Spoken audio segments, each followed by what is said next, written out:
성서윤현 선교회 서성태 목사님 자리 함께 하셨어요. 안녕하세요. 네, 반갑습니다. 네, 목사님 오늘은 아마 저희 쪽도 그렇고 저희 게스트석도 그렇고 뒷 배경화면이 내일 전파 선교사 모집 방송을 위한 정말 기도의 열기가 한창인 것 같거든요. 네. 그 전에 저희가 말씀으로 또 마음을 충전해야 하지 않겠습니까? 네. 그래서 오늘 이 시간 또 귀한 말씀을 함께 나눠보려고 하는데요. 사무엘상 말씀 오늘은 4장의 말씀을 묵상할 차례지요. 네. 4장 1절부터 11절 말씀을 좀 묵상하겠는데요. 네. 지금까지 우리가 묵상해왔던 1장부터 3장까지 본문에서 주요한 인물은 사무엘이었는데요. 이제 4장부터 6장까지는 사무엘에 대한 언급은 전혀 없고 이스라엘과 블레셋과의 전쟁 얘기가 주요한 주제입니다. 네. 목사님 궁금한 점이 네. 저자는 왜 굳이 여기 이 부분에서 블레셋과의 전쟁 이야기를 하는 걸까? 네. 아마 저처럼 궁금해하시는 분들이 계실 것 같은데요. 네, 맞습니다. 좀 전쟁 주제라는 것이 지금까지 해오던 연결점하고는 조금 생뚱맞는 그런 표현이죠. 네. 하지만 사무엘상 전체를 놓고 보면은 아주 중요한 시점에서 블레셋과의 전쟁을 묘사하고 있습니다. 사무엘상 전체에서 블레셋과의 전쟁을 치룬 인물들이 누구냐 하면요. 오늘 본문에 나오는 엘리와 그의 두 아들, 그리고 사무엘, 사울 왕, 요나단, 다윗 왕. 그러면서 저자는 블레셋과의 전쟁에서 패배한 것은 믿음에 대한 패배이고 블레셋과의 전쟁에서 승리한 것은 믿음에 대한 승리로 연결시키고 있는 것이죠. 네. 그러면 저희가 구체적으로 또 그 일들을 알아봐야겠죠. 네. 사무엘상 13장을 보면요. 사울은 블레셋이 공격할 때에 어리석게도 망령된 제사를 드리게 되죠. 그리고 사무엘 선지자에게 왕의 나라가 길지 못할 것이라는 엄중한 경고를 듣게 되고요. 사무엘상 28장에서 31장을 보면 결국 사울은 블레셋과의 전쟁에서 패배해서 죽게 됩니다. 반면에 사무엘상 7장에서는 네. 사무엘을 중심으로 이스라엘이 블레셋과의 전쟁에서 승리를 거두게 되고요. 또 사무엘상 14장에서는 요나단이 블레셋과의 전쟁에서 단신으로 선제 공격해서 이스라엘의 승리에 결정적인 기여를 하고요. 네. 사무엘상 17장에서는 잘 아는 대로 다윗이 골리앗과의 싸움에서 네. 승리하게 되죠. 뿐만 아니라 예루살렘에서 다윗이 왕이 된 이후에도 줄곧 블레셋과의 전쟁에서 지속적으로 승리하게 되는 것을 묘사하고 있습니다. 네. 오늘 또 말씀 가운데 찾아서 또 들어보고 또 읽어보니까요. 블레셋과의 전쟁은 뭐라고 할까요? 믿음의 전쟁이다 이렇게 표현을 해도 맞습니다. 될까요? 네. 그렇기 때문에 저자는 이제 4장에서부터 믿음의 성패를 결정하는 블레셋을 등장시켜서 하나님께 신실한 인물과 그렇지 못한 인물을 분별하도록 그렇게 하고 있습니다. 1절에 보시면 이스라엘과 블레셋이 전쟁을 하죠.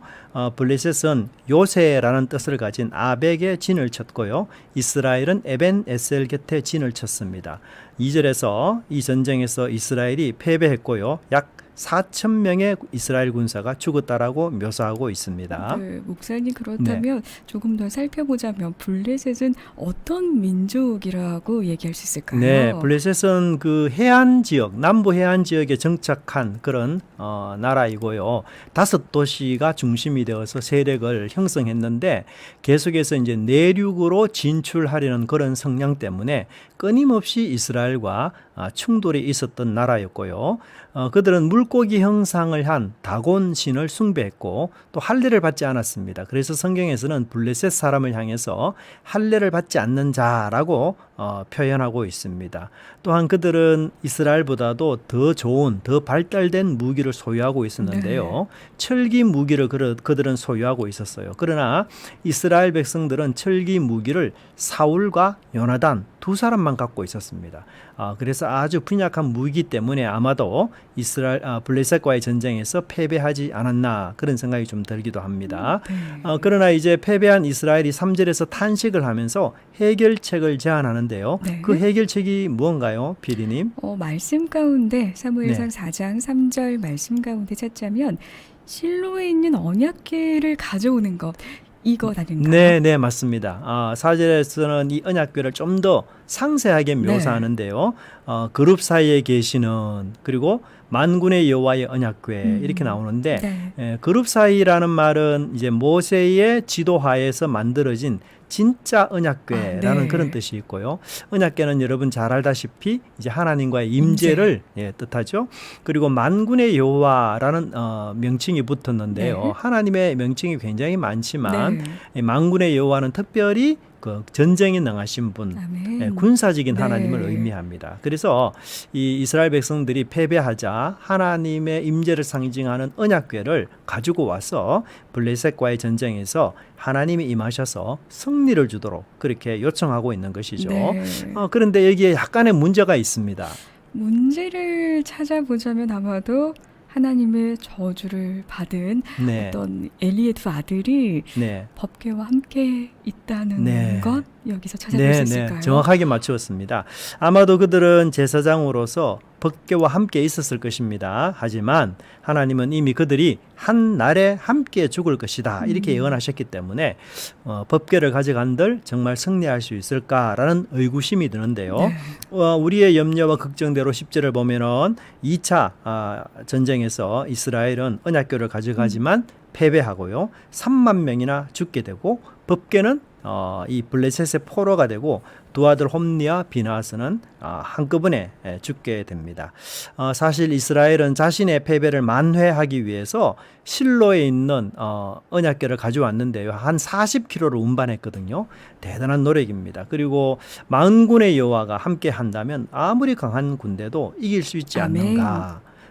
그런데 하나님은 애굽의 바로도 물리치고 강력한 군대도 물로 수장시킨 분이죠. 네. 근데 목사님 말씀 네. 가운데 찾아보면 정말 이겨야 될 것 같은데 네, 맞아요. 이스라엘이 이렇게 어떻게 보면 조금은 처참하게 패배한 이유가 그럼 무엇일까요? 네. 우리 생각에는 단지 뭐 홈리와 비나스라는 악인이 법궤와 함께 있다는 이유만으로는 그 이스라엘의 패배를 설명하기에는 약간의 부족합니다. 그래서 또 다른 이유를 찾아보아야 하는데요. 결국 전쟁의 주도권은 누구에게 있는 것인가요? 하나님께 있죠. 네, 이게 핵심이죠. 네. 그런데 우리가 본문을 자세히 살펴보면서 일이 진행되는 과정을 네. 살펴보면 주도권은 하나님이 아니라 이스라엘이 갖고 있어요. 특별히 3절 하반절을 보면요. 네. 우리라는 이 단어가 4번이나 네. 나오는데요. 원문에는 5번이 사용됩니다. 예를 들면은 실로에서 우리에게로 가져다가 우리 중에 있게 하여 그것으로 우리를 우리 원수들의 손에서 구원을 구원을. 얻게 하자. 네. 어떤 느낌이 드는가요? 자신의 목적을 네. 위해서 언약궤를 수단으로 지금 사용하고 있어요. 특별히 하나님의 원수인데 우리 원수라고 표현하고 있습니다. 사실 그들에게는 제사장도 있고 하나님의 뜻을 물을 수도 있는데요. 전혀 그런 방법을 취하지 않고 그들은 언약궤를 마치 부적처럼 그리고 알라딘의 마술 램프처럼 하나님을 종으로 부리고 있는 것이죠. 이것이 네. 바로 이스라엘의 결정적인 잘못이라고 할 수 있겠습니다. 목사님 말씀을 천천히 듣고 생각해 보니까요. 아마 이런 태도가 사사 시대의 어떤 이스라엘 모습을 보는 네. 것 같은 그런 느낌도 조금 들거든요. 네, 맞습니다. 유명한 말씀이 있죠. 하나님을 내 편으로 만드는 것이 아니라 내가 하나님의 편이 되어야 된다는 네, 것. 아멘. 우리가는 착각할 때가 많은데요. 하나님을 믿으니까 자동적으로 축복받고 어려운 일도 자동적으로 해결되고 또 하나님을 부르면 모든 일이 자동적으로 다 사라진다는 것. 아주 위험한 생각이고요. 하나님은 내 종이거나 혹은 애완견이 아닙니다. 그죠? 이런 생각은 사실 우상을 믿는 사람들의 생각입니다. 하나님은 자신의 주권을 침해당하는 것을 굉장히 싫어하십니다. 그래서 하나님은 블레셋과의 전쟁에서 전혀 나타나지 않고 하나님의 명예가 훼손당하더라도 하나님은 가만히 계셨던 것이죠. 우리도 인생 가운데 실수와 실패가 있습니다. 그러나 이런 실수와 실패를 만회하는 네. 방법은요. 하나님의 뜻을 겸손히 물으면서 하나님의 뜻 안에 나를 가두는 것이죠. 아멘. 자칫 하나님을 이용하거나 하나님을 수단으로 삼으려 해서는 안 됩니다. 네. 그래서 내가 기도를 많이 하고 교회를 열심히 다니고 헌금을 많이 하기 때문에 하나님은 무조건 내 편이다. 이런 생각은 굉장히 잘못이라고 할 수 있겠죠. 네. 오늘 본문에서 또 6절부터 8절까지를 보면은 네. 법궤 때문에 블레셋 사람들이 가졌던 어떤 공포와는 달리 네네. 전쟁에서는 블레셋 사람들이 승리를 하는 그런 그렇죠. 모습을 보게 됩니다. 예, 여기는 굉장한 역설, 네. 아이러니가 사실 숨어 있습니다. 네. 법궤가 이스라엘 진영으로 들어오니까요, 대대적인 환호성을 지르죠. 땅이 울릴 정도로 사기가 충천합니다.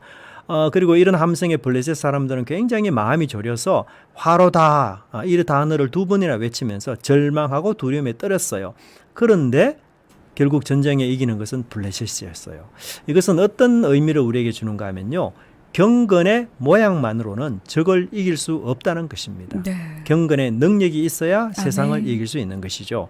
법궤를 보면서 환호성을 지르는 이스라엘처럼 큰 소리로 목이 터져라 또 집회에 열심히 참석한다 하더라도 경건의 능력이 없다면 네. 사실 교회는 세상으로부터 조롱당하고 무시당하는 것입니다.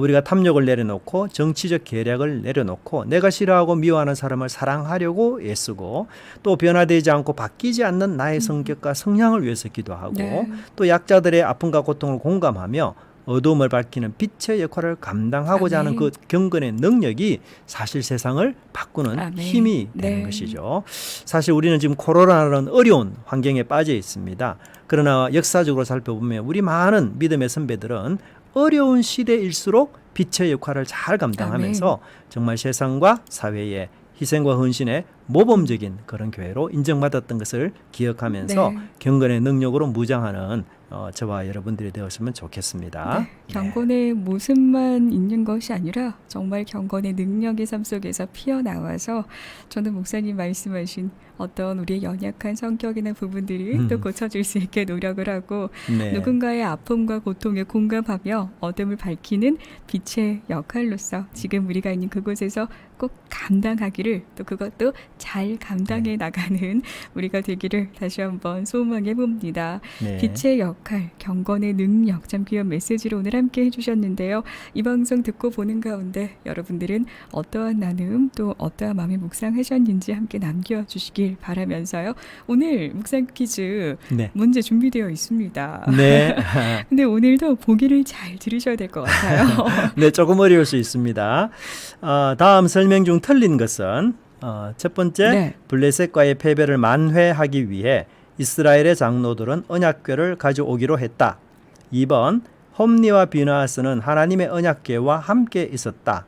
3번, 블레셋은 화로다를 외치면서 하나님을 능한 신이라고 표현하였다. 네, 지금 오늘의 보기 중에서 틀린 것을 골라주시면 되겠는데요.